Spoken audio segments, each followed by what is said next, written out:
Hello students, আজকে আমরা normality মোলারিটির কিছু প্রবলেম আরো ডিসকাস করব। আগে একটা ভিডিও তোমরা পেয়েছো যেখানে আমরা নর্মালিটি মোলারিটির কয়েকটা প্রবলেম আলোচনা করেছিলাম। আজকে আরো কিছু প্রবলেম আলোচনা হবে। তো প্রথম প্রবলেমে চলে আসি। প্রথম প্রবলেম হচ্ছে, what volume of water must be added in 200 ml 0.01 molar H2SO4 solution so that molarity becomes 0.001. তো এক্ষেত্রে আমাদের যে কোয়েশ্চেনটা করছে যে আমাদের কাছে এইটা প্রডিউস করতে হবে। 200 ml যে সলিউশনটা আছে, 200 ml 0.01 মোলার H2SO4 সলিউশন যেটা রয়েছে তাতে কতটা ওয়াটার অ্যাড করতে হবে, ওয়াটারের অ্যামাউন্টটা কোয়েশ্চেন করছে। কতটা ওয়াটার অ্যাড করলে তার কনসেন্ট্রেশন হয়ে যাবে 0.001 মোলার। তো এক্ষেত্রে কোন একটা সলিউশনে কতটা ওয়াটার অ্যাড করতে হবে, এই ধরনের কোয়েশ্চেন করলে খেয়াল রাখবে এই ফর্মুলাটা তোমরা ইউজ করবে, V1S1 equals to V2S2 formula use করবে। যেটা খেয়াল করো, V1S1 ইকুয়ালস টু V2S2। এক্ষেত্রে যে সলিউশনটা রয়েছে ইনিশিয়াল ধরে নিতে পারো তার ভলিউম হচ্ছে 200 ml, so that is V1। 200 ml যে ভলিউম রয়েছে that is V1। S1 হচ্ছে 0.01 molar, S1 that is 0.01 molar. এবার আমাদের যে ফাইনাল কনসেন্ট্রেশন চাই that is S2, final concentration দরকার S2 0.001 মোলার। তাহলে আমাদের এই যে সলিউশনটা হবে যার কনসেন্ট্রেশন 0.001 মোলার, তার ভলিউম কত হবে? তো ওটাই আমাদের কোয়েশ্চেন মার্ক থাকছে V1।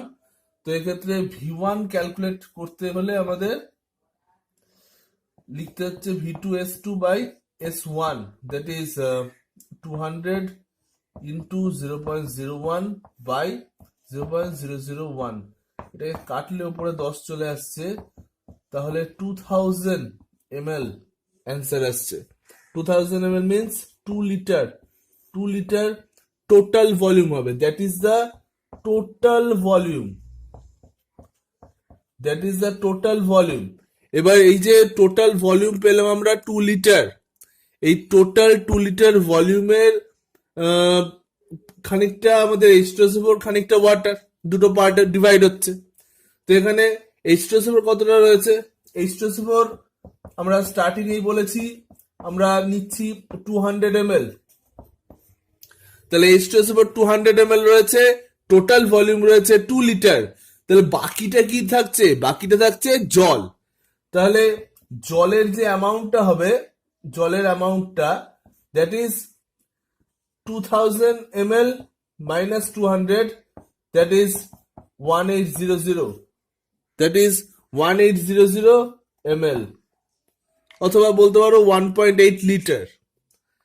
তো এইভাবে আমরা ফার্স্ট নিউমেরিক্যালটা কমপ্লিট করছি। আমরা ক্যালকুলেট করলাম কতটা ফাইনাল ভলিউম হচ্ছে। ফাইনাল ভলিউম দাঁড়াচ্ছে 2 লিটার, আগে ছিল 200 ml।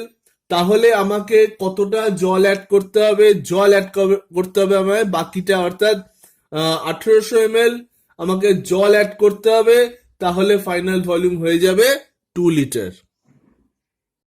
আমরা নেক্সট প্রবলেমে চলে আসছি। নেক্সট প্রবলেম বলছে 200 ml of 1 molar solution is mixed with 800 ml of 2 molar HNO3 solution. Calculate resulting molarity. এখানে আমাদের যে সলিউশন দুটো রয়েছে দুটোই HNO3 সলিউশন। ওকে, 1 molar সলিউশন, সরি এটা HNO3 হবে, এখানে 1 molar HNO3 solution is mixed with 800 ml 2 molar HNO3 solution. তো দুটো সলিউশন এখানে মিক্স করা হচ্ছে। এই দুটো সলিউশন যখন আমরা মিক্স করছি তো রেজাল্টিং মোলারিটি কত আসবে? তো এক্ষেত্রে ট্রিক হচ্ছে, একটা ফর্মুলা রয়েছে, রেজাল্টিং মোলারিটি যদি এস হয় তাহলে আমাদের ফর্মুলা হচ্ছে V1S1 plus V2S2 by V1 plus V2। এইটা হচ্ছে আমাদের রেজাল্টিং মোলারিটি। তো রেজাল্টিং মোলারিটি ক্যালকুলেট কি করে হবে? এখানে আমরা ধরে নিলাম V1S1টা হচ্ছে 200 ml 1 মোলার আর V2S2 হচ্ছে 800 ml 2 মোলার। তাহলে 200 ml 1 molar plus 800 ml 2 molar HNO3 আর টোটাল ভলিউম কি হবে 200 প্লাস 800। তো এখান থেকে আমাদের অ্যান্সারটা আসবে, তাহলে এটা আসছে 200 প্লাস 1600 বাই টোটাল হচ্ছে 1000। ওকে, তার মানে এটা হচ্ছে 1800 বাই 1000, দ্যাট মিনস 1.8 মোলার। তাহলে আমরা এখানে দেখতে পাচ্ছি রেজাল্টিং মোলারিটি হচ্ছে 1.8 মোলার। আমরা চলে আসছি আমাদের নেক্সট কোয়েশ্চেনে। Next problem number 3। Problem number 3-তে বলছে 200 ml অফ 0.005 মোলার NaOH যখন রিয়াকশন করছে 300 ml 0.01 মোলার H2SO4 এর সাথে, তো এই দুটো সলিউশনকে যখন মিক্স করা হচ্ছে সেখানে ফাইনাল সলিউশনের পিএইচ কত হবে ক্যালকুলেট করতে হবে আমাদেরকে। এবার ক্যালকুলেট কিভাবে করব তার জন্য দু একটা কথা বলে নিই। প্রথমেই এখানে একটা অ্যাসিড আছে, একটা বেস আছে। অ্যাসিড আর বেস পরস্পরকে নিউট্রালাইজ করে এবং নিউট্রালাইজ করার ফলে আমাদের যেটা হয় যে একটা সলিউশন প্রডিউস হতে পারে, সেটা নিউট্রালও হতে পারে, অ্যাসিডিকও হতে পারে, বেসিকও হতে পারে। তো সলিউশনটা নিউট্রাল হবে না অ্যাসিডিক হবে না বেসিক হবে সেটা ডিপেন্ড করছে যে কোন অ্যামাউন্টটা, অর্থাৎ অ্যাসিডের অ্যামাউন্ট না বেসের অ্যামাউন্ট কোনটা বেশি রয়েছে তার উপর। তো আমরা ক্যালকুলেট কি করে করব অ্যাসিডটা না বেসটা কোনটা বেশি রয়েছে সেই ট্রিকটা একটু দেখিয়ে দিচ্ছি, দেখে নাও সবাই। প্রথমে আমরা লিখে নিচ্ছি 200 ml 0.005 মোলার NaOH।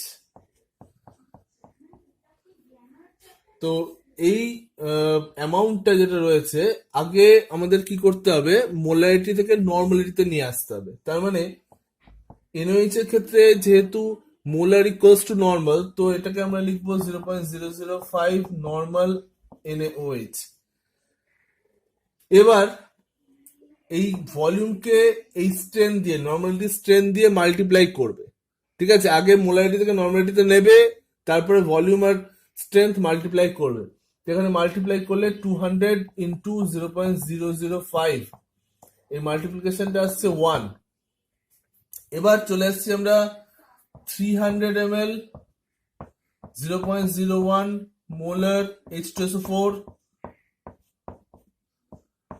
তো এখানে মোলারিটি থেকে নর্মালিটিতে আগে কনভার্ট করতে হবে, কিন্তু H2SO4 এর ক্ষেত্রে মোলারিটি মানে হচ্ছে 2 নর্মাল, মোলারিটি থেকে নর্মালিটিতে আসতে হলে 2 দিয়ে মাল্টিপ্লাই করতে হয়।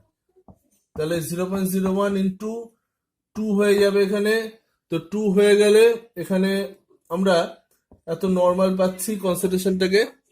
ঠিক আছে, তো সেক্ষেত্রে 300 ইন্টু 0.01 ইন্টু 2, এইটা হচ্ছে আমাদের ফাইনাল অ্যামাউন্টটা। তো এটা মাল্টিপ্লাই করে দেখলে আসছে 6। তাহলে আমরা এখানে পাচ্ছি 1, এখানে পাচ্ছি 6।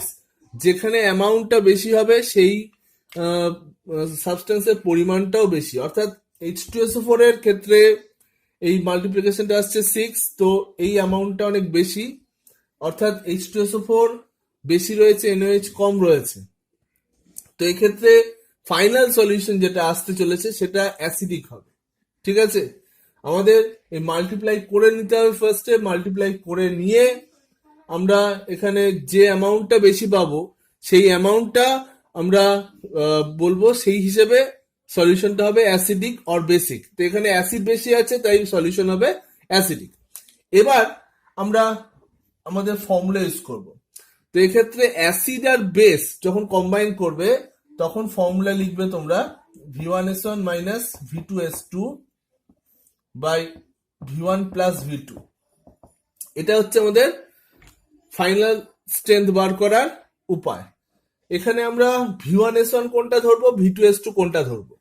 V1S1 এ ধরবো আমরা যেটা বেশি আছে সেটাকে, অর্থাৎ অ্যাসিডটাকে V1S1 এ ধরবো, আর V2S2 কোনটা ধরবো, যেটা কম আছে, অর্থাৎ বেসটা এখানে কম আছে। আগে আমরা দেখে নিলাম কোনটা বেশি আছে কোনটা কম আছে। তো এখানে যেহেতু কম আছে বেস, তাই V2S2 জায়গায় বেসটাকে ধরছি।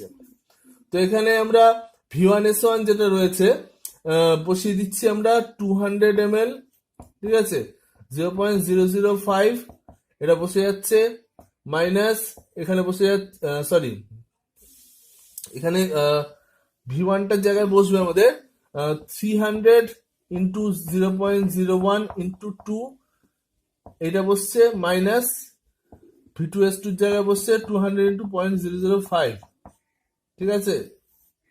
এবার V1 প্লাস V2 যদি করি আমরা, তাহলে 200 প্লাস 300 ফাইনাল ভলিউমটা আসছে এখানে। এবার এটা হয়ে গেল 6 মাইনাস 1, ভ্যালুগুলো আমরা আগেই ক্যালকুলেট করেছিলাম, বাই 500, ঠিক আছে। তো এখানে 5/500 হয়ে যাচ্ছে, তাহলে 1/100 হচ্ছে, ঠিক আছে। এটা 1/100 আসছে আমাদের। তো এই অবস্থাতে আমরা স্ট্রেংথ যেটা পাচ্ছি, এটা কিসের স্ট্রেংথ পেলাম, এটা H প্লাস এর স্ট্রেংথ পেলাম, অর্থাৎ মিডিয়ামে অ্যাসিডের স্ট্রেংথ পাচ্ছি আমরা 1/100, অর্থাৎ 0.01 নর্মাল, এই স্ট্রেংথটা আমরা অ্যাসিডের পেয়ে যাচ্ছি, ঠিক আছে। 0.01 নর্মাল অ্যাসিডের স্ট্রেংথ।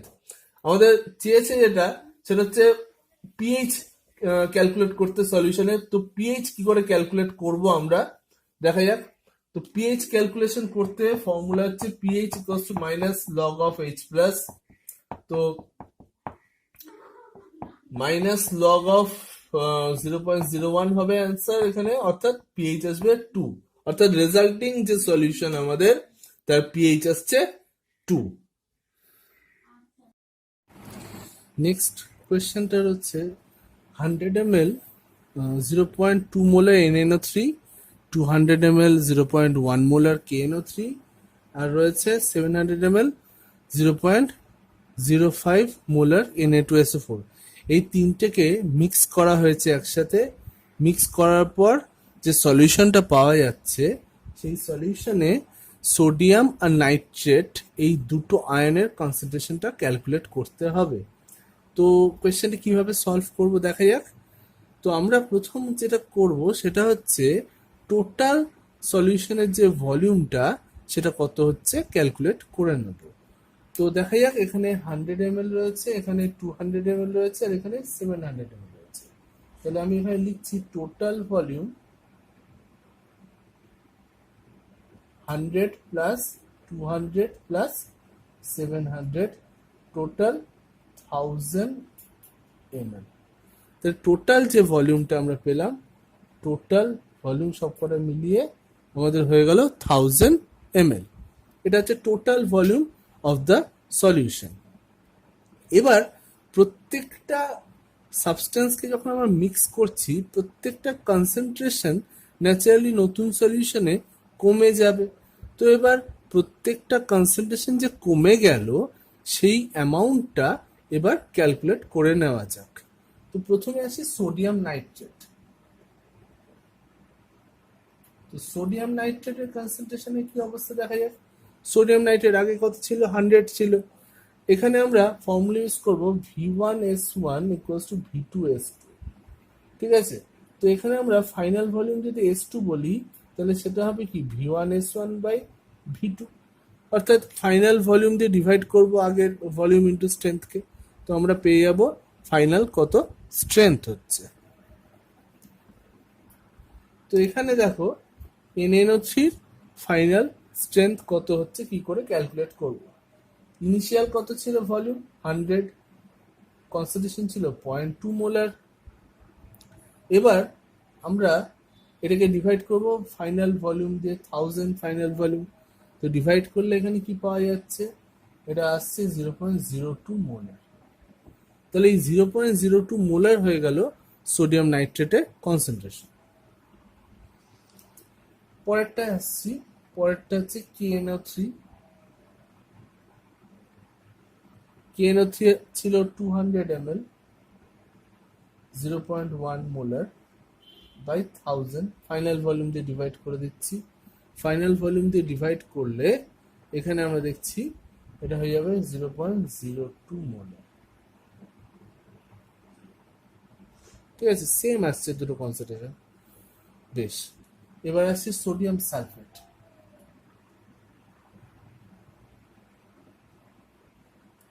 সোডিয়াম সালফেট ছিল 700 ml, 0.05,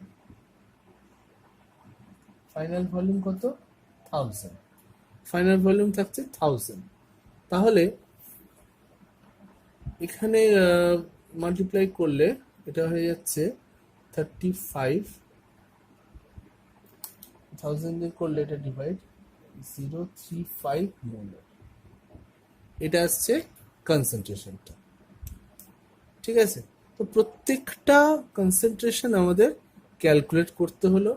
NNO3 ফাইনাল সলিউশনের কনসেন্ট্রেশন কত, KNO3 ফাইনাল সলিউশনের কনসেন্ট্রেশন, সোডিয়াম সালফেটের ফাইনাল সলিউশনের কনসেন্ট্রেশন। এবার আমাদের নেক্সট কাজ হবে যে এখান থেকে সোডিয়াম কোথায় কোথায় আছে আইডেন্টিফাই করা। সোডিয়াম আছে এখানে আর এখানে, এই দুটো জায়গায় সোডিয়াম পাচ্ছি আমরা। তো দুটো জায়গায় সোডিয়ামের কনসেন্ট্রেশন কত হচ্ছে দেখব। ফার্স্ট সলিউশনে আমরা দেখছি সোডিয়াম নাইট্রেট আছে। সোডিয়াম নাইট্রেট যখন ভাঙছে তখন 0.02 মোলার সোডিয়াম পাবো, 0.02 মোলার নাইট্রেট পাবো। একটু কনসেপ্টটা বলি, সোডিয়াম নাইট্রেট যখন ভাঙছে তখন সোডিয়াম প্লাস আর NO3 মাইনাস আয়নে ব্রেক করে যাচ্ছে। ঠিক আছে, তাহলে সোডিয়াম নাইট্রেটের কনসেন্ট্রেশন যদি 0.02 হয়, তাহলে সোডিয়ামও সেখান থেকে 0.02 মোলারই পাবো। তাহলে এখান থেকে সোডিয়াম যেটা আমরা পাচ্ছি, সোডিয়ামের কনসেন্ট্রেশন পাচ্ছি 0.02, সোডিয়ামের কনসেন্ট্রেশন এখান থেকে পেলাম কতটা? 0.02। এবার নেক্সট আমাদের কাছে কি রয়েছে? নেক্সট আমাদের কাছে রয়েছে সোডিয়াম সালফেট, Na2SO4। তো এটা ভাঙলে পাওয়া যাচ্ছে সোডিয়াম প্লাস দুটো আর SO4 2 মাইনাস। ঠিক আছে, তো এখানে সোডিয়াম সালফেটের কনসেন্ট্রেশন কত হচ্ছে? 0.035 রয়েছে কনসেন্ট্রেশন। তাহলে তার ডাবল অ্যামাউন্টে সোডিয়াম তো পাবো, অর্থাৎ 0.035 ইন্টু 2 কনসেন্ট্রেশন হবে সোডিয়ামের। কেন হলো বোঝা গেল? কারণ সোডিয়াম সালফেট থেকে দুটো সোডিয়াম পাওয়া যাচ্ছে। তাহলে সোডিয়াম সালফেটের কনসেন্ট্রেশন যদি হয় 0.035, তাহলে তার ডাবল অ্যামাউন্টে সোডিয়াম পাওয়া যাবে। তার মানে এটা হবে 0.035 ইন্টু 2, তার মানে এটা কত হচ্ছে? এটা 0.7 হয়ে যাচ্ছে, তাই না? তাহলে লিখে দিচ্ছি 0.07। ওকে, তো টোটাল করলে কত আছে? 0.09 মোলার হচ্ছে অ্যান্সার। তো সোডিয়ামের কনসেন্ট্রেশন হয়ে যাচ্ছে 0.09 মোলার। ক্লিয়ার? এবার নেক্সট চেয়েছে নাইট্রেটের কনসেন্ট্রেশন। নাইট্রেট কোথায় আছে? এখানে আছে আর এখানে আছে। তাহলে নাইট্রেটের কনসেন্ট্রেশনটা দেখো খুব সহজে বেরিয়ে যাচ্ছে, কারণ নাইট্রেট এখান থেকে আসছে 0.02 মোলার, এখান থেকেও আসছে নাইট্রেট 0.02 মোলার, তো টোটাল 0.04 মোলার। কেন হলো? কারণ এইখানে সোডিয়ামের যা কনসেন্ট্রেশন ছিল তাই নাইট্রেটের কনসেন্ট্রেশন হবে, তাই না? আমরা একটু আগেই যেটা ফলো করলাম, একটু আগেই লিখলাম আমরা যে NaNO3 তে Na প্লাস আর NO3 মাইনাস আয়ন ব্রেক করে। তাহলে এটার কনসেন্ট্রেশন যদি 0.02 হয়, তাহলে এটার কনসেন্ট্রেশন 0.02 হবে, এটার কনসেন্ট্রেশন 0.02 হবে। একইভাবে KNO3 থেকেও 0.02 মোলার নাইট্রেট আসবে। তার টোটাল নাইট্রেট কত আসছে? দুটো অ্যাড হয়ে যাবে 0.04 মোলার। তাহলে সোডিয়ামের কনসেন্ট্রেশন 0.09 মোলার, নাইট্রেটের কনসেন্ট্রেশন 0.04 মোলার। এবার প্রবলেম নাম্বার 5 বলছে একটা ব্রাউন আয়রন হাইড্রোক্সাইড স্যাম্পল আছে। আয়রন হাইড্রোক্সাইড আমরা জানি FeOH3 ফর্মুলা হয় আয়রন হাইড্রোক্সাইড FeOH3, যেটা বেসিক্যালি ব্রাউন কালারের হয়ে থাকে। ঠিক আছে, আয়রন হাইড্রোক্সাইড ব্রাউন কালারের হয়। তো সেই ব্রাউন কালারের আয়রন হাইড্রোক্সাইড স্যাম্পল তাকে ডিজলভ করা হয়েছে কোথায়? HCl এ। তাহলে রিয়াকশন কার সাথে হচ্ছে? HCl এর সাথে রিয়াকশন হচ্ছে। তো FeOH3 প্লাস HCl রিয়াকশন হচ্ছে এবং তাতে আয়রন হাইড্রোক্সাইডটা পুরো ডিজলভ করে গেছে। তো এখানে কোয়েশ্চেন হচ্ছে যে ওই আয়রন হাইড্রোক্সাইড স্যাম্পলটায় কতটা আয়রন ছিল, তাহলে আয়রনের অ্যামাউন্টটা কত, তাহলে এফি কত গ্রাম সেটা আমাদের ক্যালকুলেট করতে হচ্ছে, এটা হচ্ছে কোয়েশ্চেনটা। তো এখানে আমরা বুঝে নেব HCl যেটা আমাদের লেগেছে 90 ml 0.1 নর্মাল HCl আমাদের খরচ হয়েছে এই প্রসেসে। HCl যেটা খরচ হয়েছে আমাদের 90 ml 0.1 নর্মাল। তো আমরা প্রবলেমটাকে কিভাবে খুব তাড়াতাড়ি সলভ করতে পারি, আমাদেরকে প্রথম স্টেপ যেটা করতে হবে, এই অ্যামাউন্টের মধ্যে কত ইকুইভ্যালেন্ট HCl আছে আমাদের ক্যালকুলেট করতে হবে।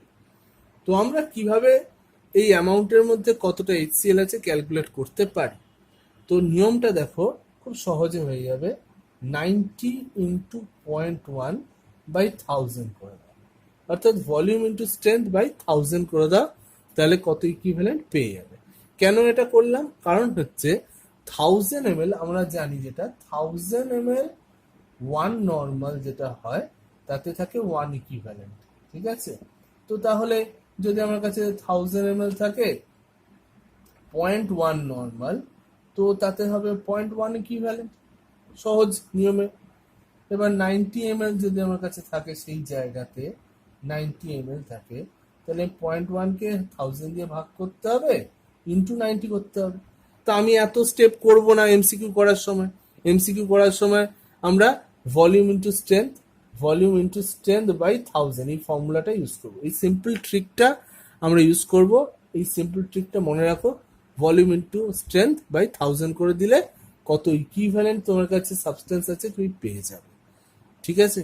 তো এখান থেকে আমরা যেটা দেখতে পাচ্ছি মাল্টিপ্লাই করলে আসছে এটা 9/1000, তার মানে 9 ইন্টু 10⁻³ ইকুইভ্যালেন্ট, ঠিক আছে। 9/1000 হচ্ছে 9 ইন্টু 0.1, 9 ইন্টু 10⁻³ ইকুইভ্যালেন্ট। তো এইভাবে করে আমরা ক্যালকুলেট করে নিলাম কতটা HCl আমাদের কাছে আছে, হ্যাঁ, মানে HCl কতটা রিয়াকশন করেছে আয়রন হাইড্রোক্সাইডের সাথে। তাহলে একটা বিষয় যে এই অ্যামাউন্ট অফ HCl যেটা রিয়াকশন করেছে এই ব্রাউন প্রেসিপিটেটের সাথে, তত ইকুইভ্যালেন্টই ব্রাউন প্রেসিপিটেট ছিল। আমাদের কনসেপ্টটা কি, ওয়ান ইকুইভ্যালেন্টের সাথে রিয়াকশন করে, তাহলে ব্রাউন যে আয়রন হাইড্রোক্সাইড সেটা হচ্ছে এত ইকুইভ্যালেন্ট। এবার সেই ব্রাউন আয়রন হাইড্রোক্সাইডে যদি বলি আমরা আয়রন কতটা থাকবে, আয়রনটা কতটা থাকবে, তো আয়রনটাও থাকবে 9 ইন্টু 10⁻³ ইকুইভ্যালেন্ট, বোঝা গেল। তাহলে সেই ব্রাউন হাইড্রোক্সাইডে আমরা দেখব এত ইকুইভ্যালেন্ট আয়রন থাকবে। এবার এই ব্রাউন হাইড্রোক্সাইডে এফিটা কি ফর্মে আছে, Fe3+ ফর্মে আছে, Fe3+ ফর্মে আছে আয়রন হাইড্রোক্সাইড হিসাবে। এখন Fe3+ এর ইকুইভ্যালেন্ট ওয়েট কত হবে ক্যালকুলেট করো। তো আয়রন হয় 56, আয়রনের অ্যাটমিক ওয়েট যদি লেখা হয়, তো অ্যাটমিক ওয়েট বাই কি করি আমরা, ভ্যালেন্সি কত 3 আছে, তাহলে অ্যাটমিক ওয়েট 56 বাই ভ্যালেন্সি 3, অর্থাৎ 56/3 হচ্ছে গিয়ে এর ইকুইভ্যালেন্ট ওয়েট Fe3+ এর। তাহলে আয়রন কতটা হবে, 9 ইন্টু 10⁻³ ইকুইভ্যালেন্ট, আর যার ইকুইভ্যালেন্ট হচ্ছে 56/3, তাহলে 56/3 ইন্টু 9 ইন্টু 10⁻³ এত গ্রাম আয়রন থাকবে। তার মানে হয়ে গেল,